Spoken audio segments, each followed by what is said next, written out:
Assalamualaikum warahmatullahi wabarakatuh.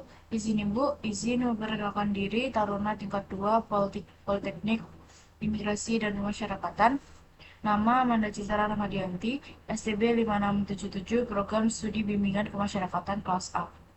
Izin Ibu, izin pada kesempatan ini saya akan mempresentasikan tugas UAS dengan mata kuliah perlindungan anak dengan judul Analisis Perlindungan Anak pada kasus penjualan bayi oleh ayah kandung di Tangerang pada tahun 2024. Kasus ini saya pilih karena merupakan salah satu bentuk pelanggaran hak anak yang sangat serius.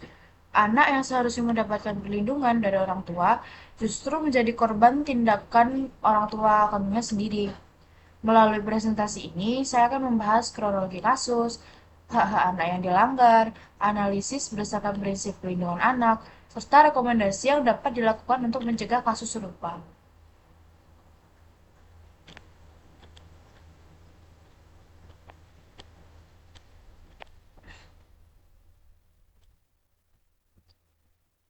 Jadi, untuk latar belakang kasus sendiri, eh, anak merupakan aset bangsa dan generasi penerus yang akan menentukan masa depan negara.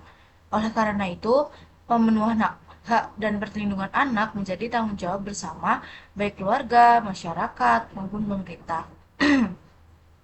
Menurut Undang-Undang Nomor 35 Tahun 2014 tentang Perlindungan Anak, setiap anak berhak untuk hidup, tumbuh, berkembang, serta memperoleh perlindungan dari segala bentuk kekerasan dan diskriminasi.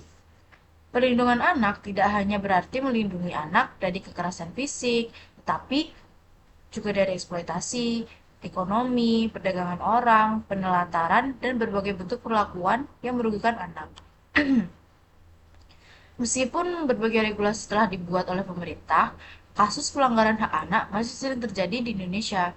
Salah satu bentuk pelanggaran yang sangat memprihatinkan adalah perdagangan anak. Kejahatan ini tidak hanya melanggar hukum, tapi juga merampas hak-hak dasar anak sebagai manusia. Kasus penjualan bayi oleh ayah kandung di Tangerang menjadi salah satu contoh nyata bagaimana anak dapat menjadi korban eksploitasi oleh orang yang seharusnya memberikan perlindungan. Kasus ini menunjukkan adanya permasalahan yang kompleks, mulai dari faktor ekonomi, rendahnya kesadaran hukum, hingga lemahnya fungsi pengasuhan dalam keluarga. Uh, dari deskripsi kasus yang saya ambil ini, yaitu kasus ini terjadi pada tahun 2024 di kota Tangerang. Korban merupakan seorang bayi yang masih berusia 11 bulan.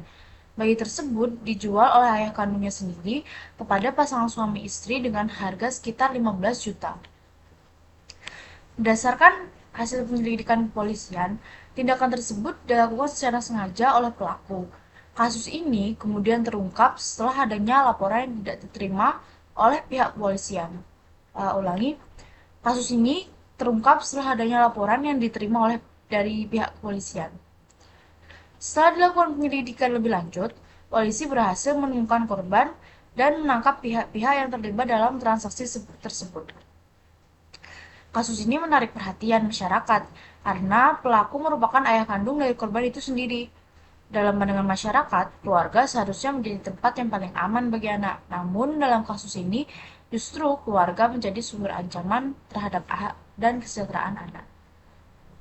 Selain itu, usia korban yang masih bayi membuat korban berada dalam kondisi yang sangat rentan karena belum mampu melindungi dirinya sendiri dan sepenuhnya bergantung pada orang dewasa. Untuk hak anak yang dilanggar, dalam kasus ini terdapat berbagai hak anak yang dilanggar. Hak pertama adalah hak untuk diasuh dan dibesarkan oleh orang tuanya. Anak memiliki hak untuk memperoleh kasih sayang, perhatian, serta perlindungan dari orang tuanya. Namun dalam kasus ini, orang tualah yang justru menjadi pelaku yang merampas hak anak tersebut. Hak kedua adalah hak atas perlindungan dari eksploitasi ekonomi. Anak tidak boleh dijadikan sarana untuk memperoleh keuntungan finansial. Ketika seorang anak diperjualbelikan, maka anak telah menjadi objek eksploitasi. Hak ketiga ada hak ada adalah hak atas identitas dan lingkungan keluarga yang layak. Penjualan bayi berpotensi memisahkan anak dari keluarga dan identitas asalnya. Hak keempat adalah hak atas rasa aman dan perlindungan. Anak berhak tumbuh dalam lingkungan yang bebas, aman, dan bebas dari ancaman dan kekerasan. Apabila dilihat dari perspektif hak asasi manusia, tindakan menjual anak merupakan bentuk pelanggaran terhadap martabat manusia karena memperlakukan anak layaknya barang yang dapat diperjualbelikan. Lalu, ada analisis prinsip perlindungan anak. Kasus ini dapat dianalisis menggunakan 4 prinsip dasar perlindungan anak. Prinsip pertama adalah prinsip non-diskriminasi. Semua anak memiliki hak yang sama untuk memperoleh perlindungan tanpa membedakan latar belakang, ekonomi, sosial, maupun budaya. Oleh karena itu, kondisi ekonomi keluarga tidak boleh dijadikan alasan untuk mengabaikan hak-hak anak. Prinsip kedua yaitu adalah kepentingan terbaik bagi anak atau the best interest of the child. Prinsip ini menekankan bahwa setiap keputusan yang menyangkut anak harus mengutamakan kesejahteraan anak. Dalam kasus ini, keputusan yang diambil pelaku jelas tidak mempertimbangkan kepentingan anak sama sekali. Dan prinsip ketiga adalah hak hidup, kelangsungan hidup, dan perkembangan. Anak membutuhkan lingkungan yang aman agar dapat berkembang secara fisik, psikologis, dan sosial. Perdagangan anak dapat mengganggu seluruh aspek dari perkembangan tersebut. Dan yang terakhir adalah prinsip keempat, adalah penghargaan terhadap pendapatan anak.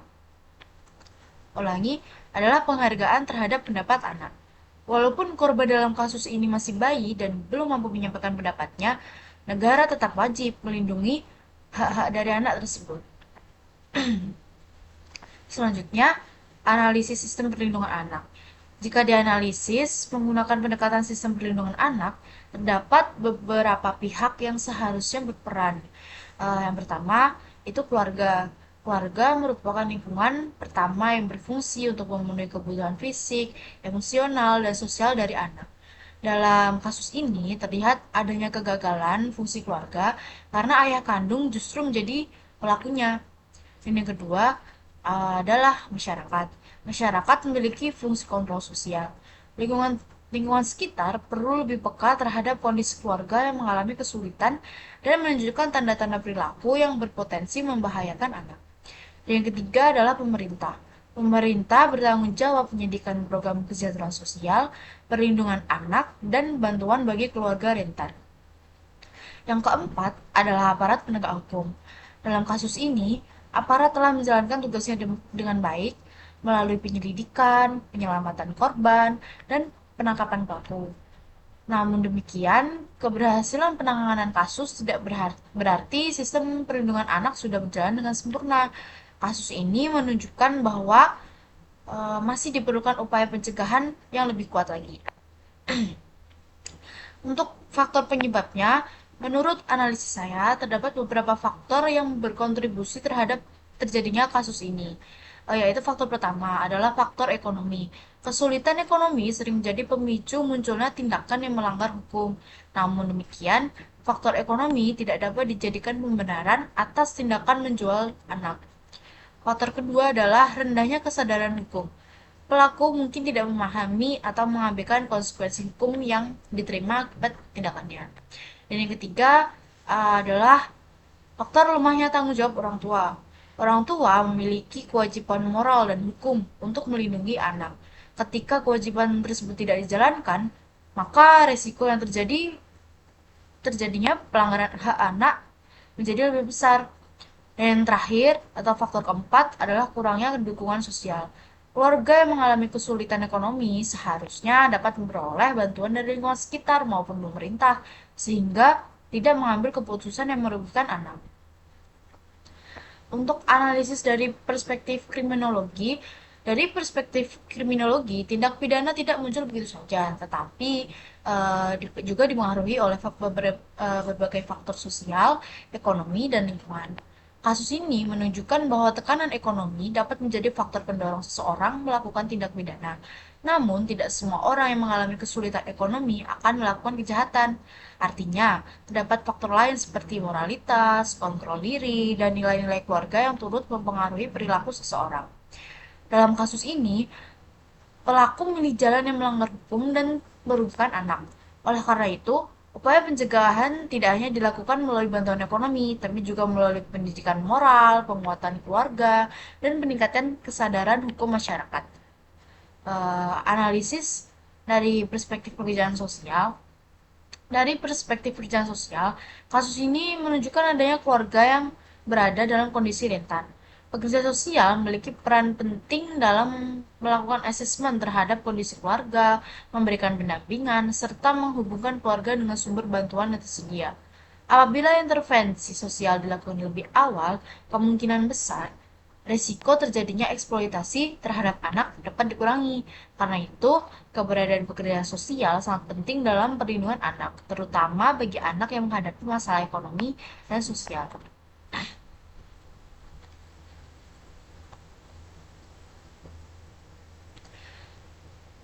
Jadi, untuk rekomendasi saya sendiri, untuk mencegah kasus serupa, terdapat beberapa rekomendasi. Pertama, yaitu meningkatkan edukasi kepada masyarakat mengenai hak anak dan konsekuensi hukum perdagangan anak. Kedua, memperkuat bantuan sosial bagi keluarga yang mengalami kesulitan ekonomi. Ketiga, meningkatkan peran masyarakat dalam mendeteksi dan melaporkan kasus eksploitasi anak. Keempat, memperkuat koordinasi antara pemerintah, kepolisian, dan lembaga perlindungan anak. Dan yang terakhir adalah memberikan pendampingan psikologis kepada korban agar proses tumbuh kembangnya dapat berjalan dengan baik. Kesimpulan yang dapat saya berikan yaitu dari kasus ini merupakan kasus pelanggaran berat terhadap hak anak dan termasuk dalam kategori perdagangan anak. Kasus ini menunjukkan adanya kegagalan fungsi keluarga dalam memberikan perlindungan kepada anak. Selain itu, kasus ini juga memperlihatkan pentingnya peran masyarakat, pemerintah, dan aparat penegak hukum dalam mencegah serta menangani pelanggaran hak anak. Melalui perlindungan yang komprehensif dan kerjasama semua pihak, diharapkan setiap anak dapat tumbuh dan berkembang dalam lingkungan yang aman, sehat, dan penuh kasih sayang. Sekian yang dapat saya sampaikan. Izin arahan dan bimbingan Ibu. Siap, terima kasih.